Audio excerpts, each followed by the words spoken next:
Why did Donald Trump make these picks, and why release the names now? Senior policy advisor to the Donald Trump campaign, Stephen Miller, goes on the record. Good evening, sir. Hey, great to be here. Okay, so who actually put this list together? Did Donald Trump sit down in a room and put this list together with anybody? Well, this list started getting put together actually right after the very unfortunate and timely passing of Justice Scalia. And you may remember in that debate, Donald Trump named the first two names, or two of the names that you see on that list, Judge Pryor and Judge Sykes. And he began directing, at that very moment in time, a process for a nationwide search to find the best pro-Constitution judges in the country as a guide for what kind of judge he'd pick, so we don't repeat some of the mistakes of the past we've seen with Republican presidents who've chosen judges with thin records, not well known, not a lot of case history, and then we've gotten some pretty terrible surprises. All right. Now, obviously, everyone's consumed with the Texas Supreme Court Justice Willett, who has tweeted. I mean, he's not as active as Donald Trump on Twitter, but he's quite active on Twitter. Any problems with his tweets? Was that part of the vet? Have you thought about that?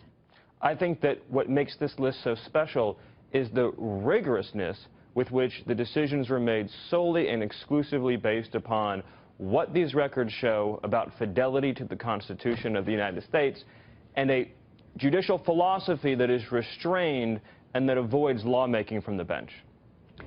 Okay. The list is actually quite extensive. Has he met with any of these people? Well, the way that you do something like this is you want to look at the public record. This is not about interrogating individuals personally about what they believe.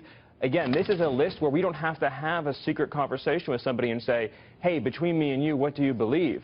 These people have long, public, reviewable records. So we're not going to get a surprise like we got with Justice Roberts, or a surprise like we got with Justice Kennedy, or like Justice Souter. The whole point of this list is that we're saying, look at these records, American people, give us your feedback, let's have a conversation about what kind of judge we want, and let's not do the surprise selection that has hurt us so much in the past. You know, it's sort of interesting, though, he's sort of a populist figure, and he's going very conventional. I mean, all these people have gone to the fancy law schools and had been on the U.S. Court of Appeals or the Court of Appeals. Why is he reaching down just to find sort of, like the regular lawyer or professor or somebody who's actually represented people in landlord-tenant court or done sort of the more hands-on representation?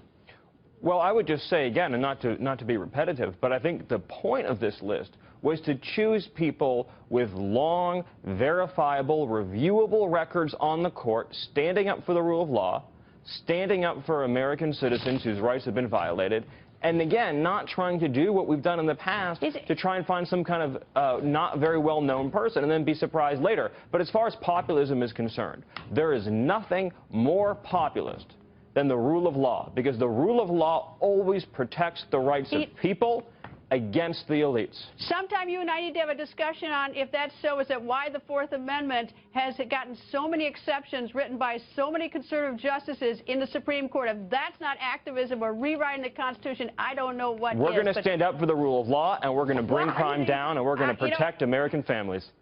Anyway, it's very nice to see you, sir. Thank you.